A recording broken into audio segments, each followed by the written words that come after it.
मैनपुरी कचहरी रोड स्थित रज्जो देवी कबीर आश्रम पर हुआ सत्संग का आयोजन, जिसमें आश्रम के महंत श्री अमर साहेब जी रहे मौजूद।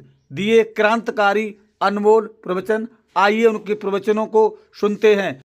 हमारे यूट्यूब चैनल न्यूज CPS 24 में आपका स्वागत है। हमारे इस चैनल को सब्सक्राइब करें, लाइक करें, वीडियो पर कमेंट करें। आपका बहुत बहुत धन्यवाद। मैनपुरी से चंद्रपाल साकी की रिपोर्ट। यहाँ बड़ी संख्या में संत भक्त मौजूद रहे हैं। आप इन तस्वीरों में देख सकते हैं। सत्संग हॉल खचाखच भरा हुआ है और सदगुरुदेव अमर साहिब जी के अनमोल प्रवचनों को सुना है।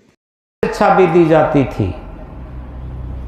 इसी तरीके से अगर हम जीवन में भौतिक शिक्षा को भी ग्रहण करें और आध्यात्मिक शिक्षा को भी ग्रहण करें, कोई आदमी ये समझे कि हम बहुत डिग्री होल्डर, डिप्लोमा होल्डर हो गए, तो ये डिग्री और डिप्लोमा ये केवल रोटी, कपड़ा और मकान तक सीमित है। ये मन क्या है उसे एकाग्र कैसे करें, जीवन क्या है, जन्म क्यों होता है, और इसी के साथ इस जीवन को संचालित करने वाली जो सत्य सत्ता है, आत्म सत्ता क्या है, ये भौतिक शिक्षा जवाब नहीं दे पाएगी। अगर रटा हुआ कुछ कह भी लिया, उससे संतुष्टि भी नहीं मिलेगी। इसलिए आध्यात्मिक शिक्षा जब हम सेवा भाव के द्वारा उसकी शुरुआत करते हैं तो हमें अपने अंदर का ही अध्ययन होता है। जिसे कहा है, जानो अपने आप को, खोजो अपने आप, अपने को जाने बिना मिटे नहीं संताप। सारे संतापों, सारे दुखों से अगर हटना चाहते हैं तो एक ही सूत्र है। जितने भी धार्मिक ग्रंथ हैं, जितने भी धार्मिक मत मजहब हैं, जितने भी धार्मिक महापुरुष हैं, आदर्श पुरुष हैं, उनका सबका एक मत है। क्या है? अपने आप को जानना। जानो अपने आप को, खोजो अपने आप, और अपने आप को ही खोजना। अपने को जाने बिना मिटे नहीं संताप। हमने विश्व की सारी बातें जान ली, लेकिन अपने आप को नहीं जान पाया तो कुछ नहीं। एक हमें बहुत पुरानी एक देहाती उदाहरण याद आता है। जब ये रेडियो ट्रांजिस्टर चले थे तो एक गांव में जहां बम्बा की खेती थी, तो एक लड़के का पिता गेहूं की भराई कर रहा था बम्बा के किनारे। उसका बेटा गया वो रेडियो लेकर के, नया नया रेडियो चला था, तो उस टाइम समाचार आ रहे थे। दिल्ली के, बम्बई के, हर जगह के समाचार आ रहे थे, क्योंकि समाचार आते हैं तो हर जगह के सुनाए जाते हैं। वो खेत में एक मेड़ पर रेडियो रख कर के चला गया। समाचार आते रहे, उसका पिता कुछ सुनता भी रहा। थोड़ी देर में जहाँ पर भराई कर रहा था, जिस पैल में, जिस बिया में, वहाँ पानी आना बंद हो गया। वो फावड़ा लेकर के गया और जहाँ रेडियो रखा था उसी थोड़ी दूर पर पानी सब कट चुका था, सब पानी वहीं बह रहा था, उस तरफ पानी जा ही नहीं रहा था। वो गुस्सा में आया और उसने रेडियो में एक फावड़ा लगाया कि बहुत ज्ञानी बनता है, कलकत्ता, बम्बई, दिल्ली की बातें बता रहा, ये नहीं बता पाया कि पानी यहाँ कट रहा कि हम बंद कर दें आकर के। पानी सब कट गया, ये नहीं बता पाया। बड़ा अच्छा उदाहरण है समझने के लिए। हम ज्ञान विज्ञान की सारी बातें जान जाते हैं, लेकिन हम ये नहीं जान पाते कि हमारा मन विकारों की तरफ कट रहा है, विकारों की तरफ जा रहा है, गलतियों की तरफ जा रहा है, और हम ज्ञानी बने बैठे हैं, चारों तरफ का ज्ञान विज्ञान की बातें कह रहे हैं।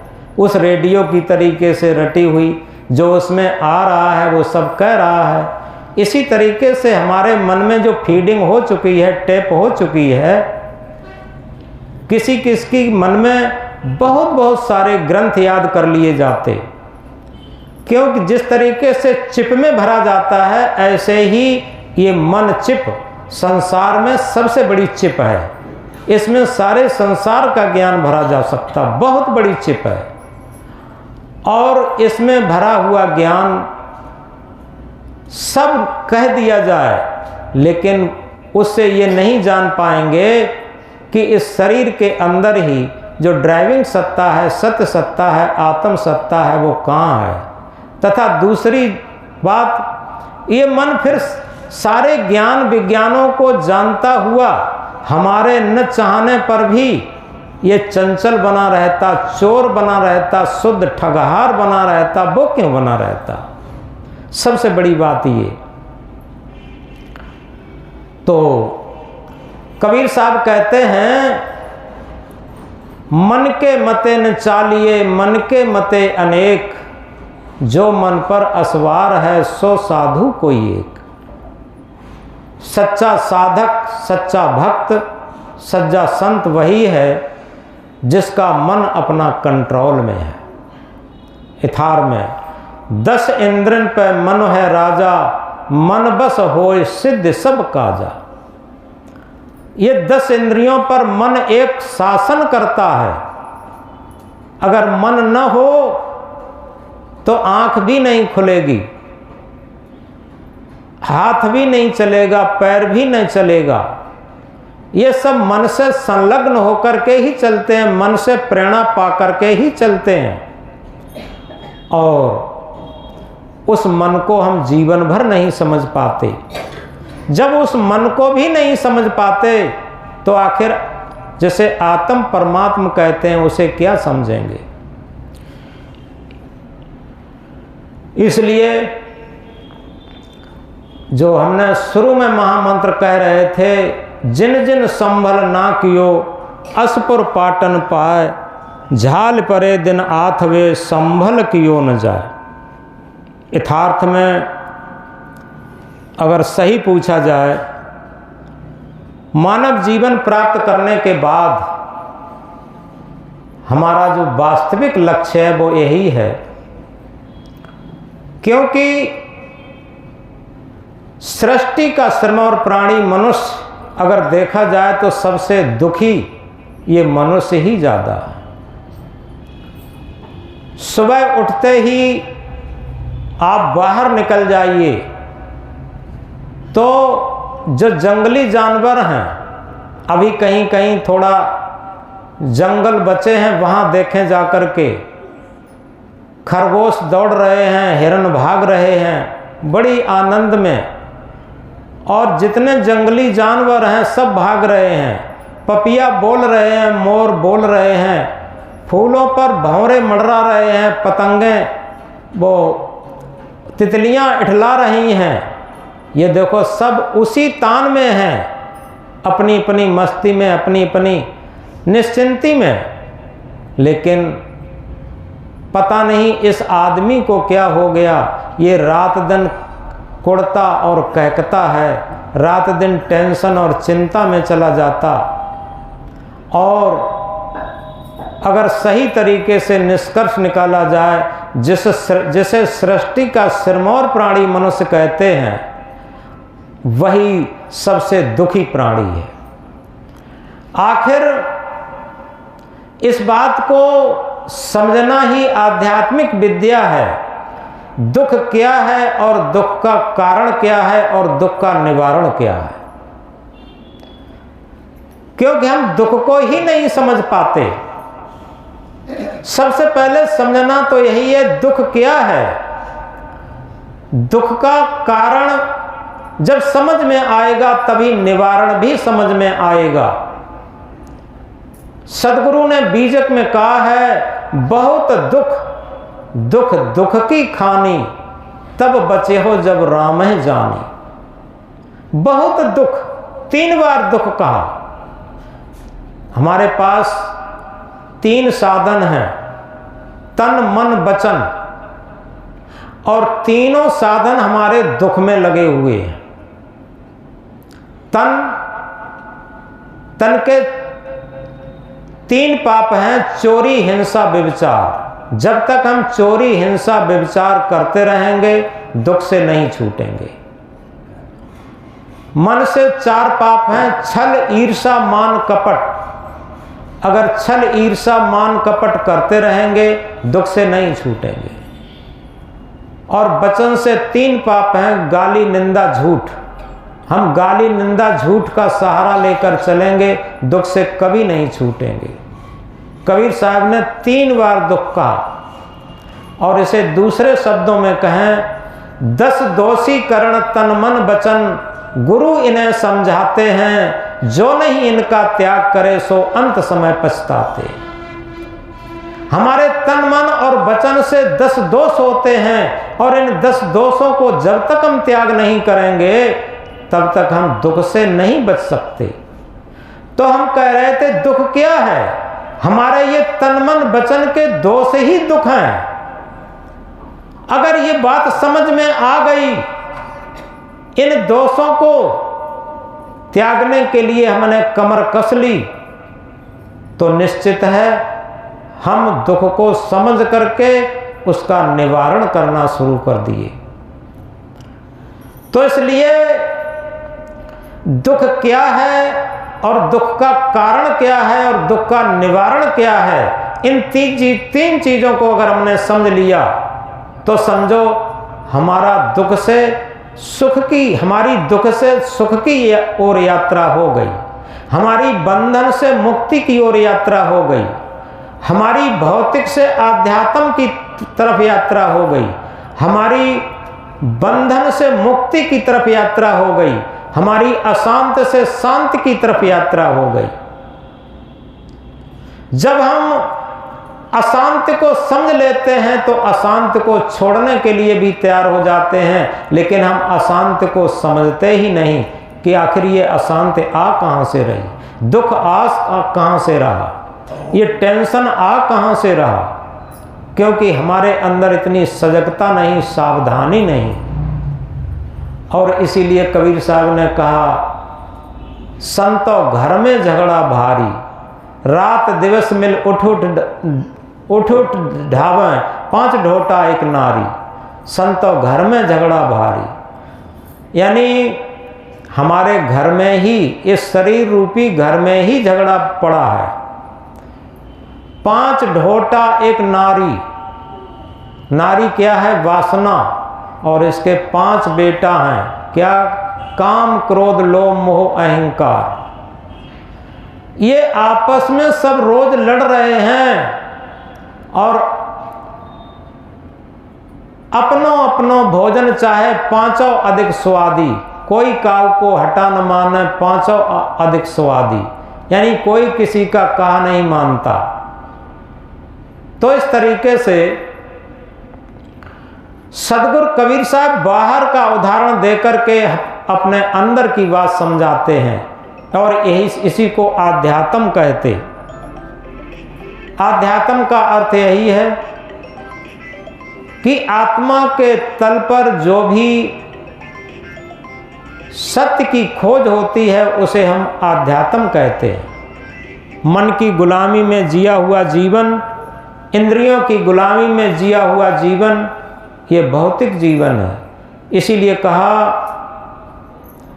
भौतिक जीवन के साथ साथ आध्यात्म को भी लेता चल, आध्यात्म को भी लेता चल, जड़ विषयों से हट करके चेतन स्वरूप में रमता चल। भौतिक जीवन के साथ साथ हम आध्यात्म जीवन को भी लेकर के चलें। हम याद रखें, सुबह से शाम तक भौतिक जीवन तो जीते हैं, क्या आध्यात्म जीवन भी जीते हैं? और आध्यात्म में भी भौतिक जीवन चला जाता। जिसे हम आध्यात्म कहते हैं वो आध्यात्म नहीं रह पाता, वो भी भौतिक हो जाता। कब? हमारे मन की जब चाल बदलती है तब। किस तरीके से? एक उदाहरण से समझें। एक व्यक्ति मांगने के लिए निकला, बड़ी सरल तरीके से समझ में आ जाएगा। मांगने के लिए निकला तो एक मंदिर में भीड़ भाड़ दिखाई दी, तो उसने सोचा यहाँ कुछ मिल जाएगा पैसा टका। मंदिर में गया, कहा भैया हमें भी कुछ पैसा टका मिलता। तो लोगों ने कहा यहाँ पैसा टका कहाँ रखा, यहाँ तो मंदिर में तो चढ़ाना पेड़ा है, बर्फी है, फल फ्रूट है, ये चढ़ रहा है और इसमें से कुछ खाना चाहो तो खा लो, तुम्हारे लिए चढ़ाना कहाँ रखा, तुम्हारे लिए पैसा टका कहाँ रखा, यहाँ नहीं मिल पाएगा तुम्हें कुछ। वहाँ से चल दिया। एक मस्जिद में थी भीड़ भाड़, वहाँ पहुँचा। उसने कहा भैया खुदा के नाम पर हमें भी कुछ मिलता। तो लोगों ने कहा यहाँ कुछ नहीं, यहाँ तो खाने के लिए भी नहीं है, अगर तुम्हें नमाज पढ़ना हो तो पढ़ लो, यहाँ तो कुछ नहीं मिल पाएगा तुम्हें। फिर और बड़ा तो एक गिरजाघर में भीड़ भाड़ थी, वहाँ प्रार्थना हो रही थी। तो लोगों ने कहा कि यहाँ तुम्हें मिलेगा कुछ नहीं, अगर तुम्हें प्रार्थना करनी है तो यहाँ पर कर लो। और जब बढ़ के गया तो एक गुरुद्वारे में पहुँचा, वहाँ लंगर चल रहा था। लोगों ने कहा अरे भैया भूखे प्यासे हो तो भोजन कर लो, लंगर चल रहा है, पैसा टका यहाँ कहाँ रहता है, यहाँ तो भंडारा चलता रहता है, भोजन कर लो। वहाँ से भी चला, बीच शहर में से होके निकल रहा था। एक दुकान पर बहुत भीड़ दिख रही थी। उसने सोचा यहाँ भी देख लें, यहाँ भीड़ बहुत मालूम पड़ती है। तो उसने कहा कि भैया, और वहाँ क्या था, मदिरालय था। तो वहाँ भीड़ भाड़ थी, कोई पी चुका था, कोई खरीद रहा था, कोई खरीदने के लिए रुपया निकाल रहा था। उसने कहा भैया ईश्वर के नाम पर, परमात्मा के नाम पर, खुदा गॉड के नाम पर, देवी देवता के नाम पर हमें भी कुछ मिलता। तो वहाँ कुछ लोग शराब के नशा में थे, किसी ने 10 रुपये निकाले, किसी ने 50 और किसी का 100 का नोट निकला। और नशे में थोड़ी ही देर में उसके 300-400 रुपये हो गए। अब वो बोलता है, लोग कहते हैं कि भगवान मंदिर में रहता है, लोग कहते हैं ईश्वर गिरजाघर में रहता है, लोग कहते हैं खुदा मस्जिद में रहता है। हमें तो सच्चा परमात्मा इस मदिरालय में नज़र आया, जहाँ उसके 300-400 रुपये मिल गए। तो इस तरीके से ये क्या है, हमारी भावना आध्यात्म क्षेत्र में होने के बाद भी हम आध्यात्म लाभ नहीं समझ पाते। हम वही समझ पाते हैं कि बाहर से जो मान सम्मान मिले, बाहर से धन दौलत मिले, पूजा प्रतिष्ठा मिले, अच्छा अच्छा खाने को मिले, बस इसी को समझते हैं। ये नहीं समझते हैं, हम नाम लेते हैं ध्रुव का, प्रहलाद का, मीरा का, सबरी का, आखिर उनका जीवन तो देखें, उनका जीवन किस तरीके से, उन्होंने कैसे तपस्या करी।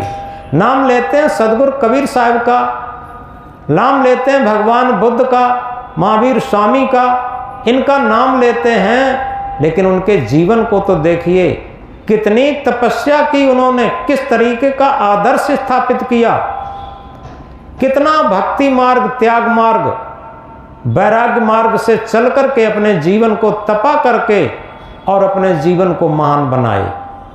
केवल उनकी कहानी कहने से नहीं होगा, उनके बताए हुए रास्ते पर चलकर होगा, उनका आदर्श अपने जीवन में उतारने से होगा।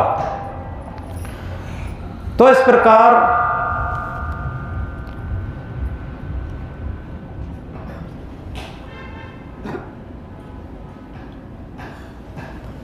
जो हमने आज का विचार लिखा है बहुत सुंदर है।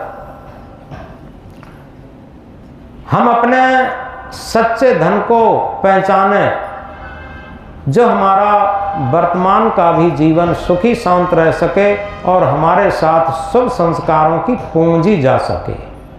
इस बात को गहराई से समझें। जैसे कोई आदमी बिल्कुल मृत्यु के सन्निकट है और बहुत पैसे वाला रहा है, अब वो विचार करे उस टाइम, जैसे अभी हमने औरंगजेब का उदाहरण दिया, कई राजाओं का, सिकंदर जैसा सम्राट सिकंदर उदय से अस्त तक राज्य था। भारत के एक छोटे हिस्से पर जब उसने विजय प्राप्त की तो विजय यात्रा निकाल रहा था सड़क पर और सारे लोग उसके सम्मान में खड़े थे।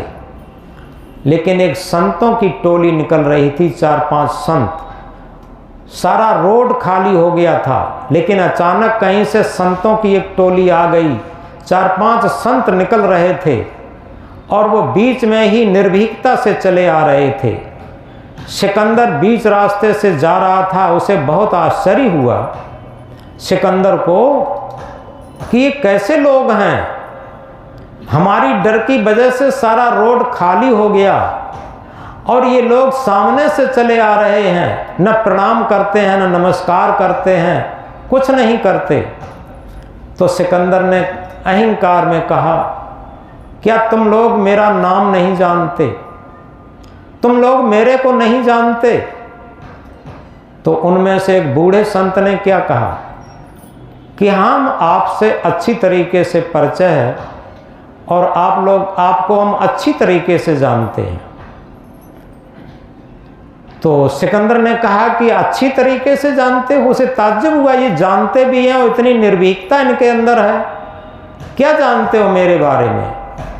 तो बूढ़े संत ने कहा, आपके बारे में हम ये जानते हैं, आपका परिचय पूरा बता दें, आप मेरी दासी के दास हो, ये कहा। अब सिकंदर बहुत हैरान हो गया, क्या कह रहे हो? आपकी दासी के दास में कैसे हो सकते? इतना बड़ा मैं सम्राट हूं, उदय से मेरा अस्त तक राज्य है। उन्होंने कहा, महाराज समझिए, आप मेरी दासी के ही दास हैं। मेरी दासी है तृष्णा,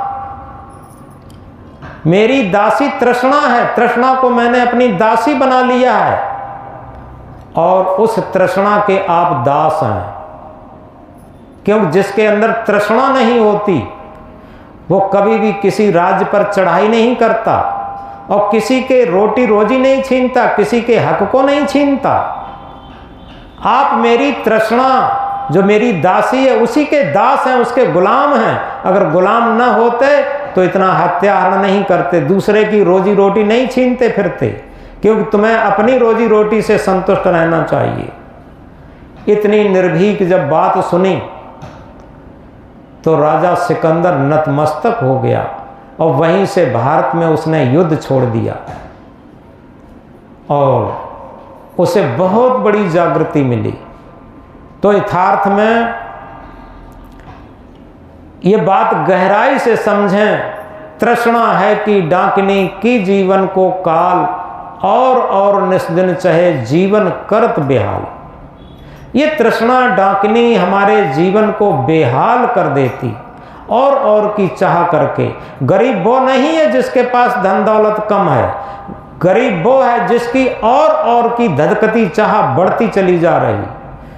क्योंकि ये कहा है, हविस की हविस इंसान को हैवान बना देती है, हविस की हविस इंसान को हैवान बना देती है, हविस की चोट इंसान को इंसान बना देती है। अगर हविस से बचे जीवन भर तो इंसान को भगवान बना देती है। इस तृष्णा डाकिनी से, इस हविस से अगर हम बच के रहें तो निश्चित है यही इंसान भगवान के रूप में हो जाता है। जिसे हम आदर्श मानते हैं, जिसे अपना इष्ट मानते हैं, वही तो हुआ। वो इस हविस से विजय पाकर के इसके चक्कर में नहीं पड़े। तो आज का सत्संग यहीं पर समाप्त होता है। हमने एक महामंत्र कहा था, जिन जिन संभल ना कियो असपुर पाटन पाए, झाल परे दिन आठ वे संभल कियो न जाए। जिन जिन लोगों ने मृत्यु के बाद के लिए ऐसा कोई संभल नहीं बनाया, ऐसा कोई धन नहीं बनाया जो हमारे साथ जा सके, क्योंकि संग चले सोई धन है प्यारे, छूट जाए सोई माया, कर ले कमाई ऐसी जो साथ जा सके। संग जाना वाला ही सच्चा धन है। हमारे शुद्ध संस्कारों की पूंजी वही एक ऐसा सच्चा धन होता है जो हमारे मरने के बाद भी साथ जाता है। और जब वो पूंजी हमारे पास होगी तो हम यहाँ पर रोते गिड़गिड़ाते हुए नहीं जाएंगे, बहुत शांति में, बहुत मस्ती में जाएंगे, क्योंकि सच्चा धन हमारे पास है। और जहाँ पर परिवार वाले भी साथ नहीं देंगे, रिश्तेदार साथ नहीं देंगे, यहाँ की पद प्रतिष्ठा साथ नहीं देगी, ये शरीर भी साथ नहीं देगा, कुछ भी साथ नहीं देगा, वहाँ पर हमारे अच्छे संस्कारों का साथ होगा। ये जीवन की सबसे बड़ी महानता है। तो इसलिए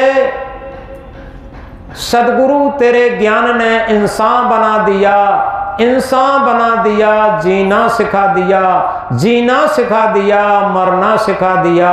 सदगुरु तेरे ज्ञान ने इंसान बना दिया। यथार्थ में सच्चे सदगुरु का सच्चा ज्ञान ही हमें सच्चा इंसान बना देता है। जिस सच्चे इंसान बन करके हम सच्चा जीवन जीना जानते हैं, और जो सच्चा जीवन जीना जान जाता है वही सच्चा मरना जान जाता है, और जो सच्चा मरना जान जाता है और वही इस जीवन में भी परम मुक्त शांत के धाम में जाता है। और उसी के लिए कहा है, आया है सो जाएगा राजा रंक फकीर, एक सिंहासन चढ़ चला एक बंधा जात जंजीर। यहाँ आया है उसे जाना पड़ेगा, चाहे कोई भी हो, राजा हो, रंक हो, फकीर हो, कोई अंतर नहीं पड़ता।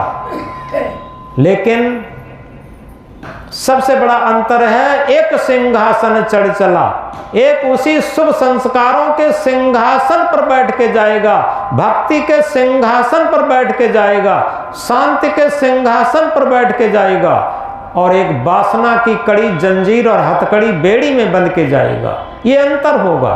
हम कैसे जाना चाहते हैं ये मेरे ऊपर है।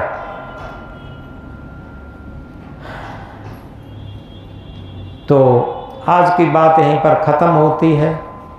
हम याद रखें, हम उनको याद किया करते हैं जो परमार्थ में जिया करते हैं।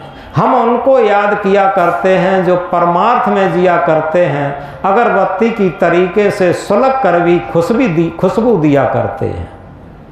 इस बात को गहराई से याद करें। जैसे अगरबत्ती जलने के बाद भी खुशबू देती रहती, ऐसे ही महापुरुष भी आज महापुरुष नहीं है, लेकिन उनके सद्गुणों की सुगंधी, उनकी रहनी गहनी की सुगंधी, उनकी आदर्श की सुगंधी आज भी हम ले रहे हैं। इसलिए इस महामंत्र को हम गहराई से याद करें कि हम उनको याद किया करते हैं जो परमार्थ में जिया करते हैं। हम उनको याद करते हैं जो परहित में जिया करते हैं, अगरबत्ती की तरीके से सुलग करके भी सुगंधी दिया करते हैं। बोलो सदगुरु कबीर साहब की।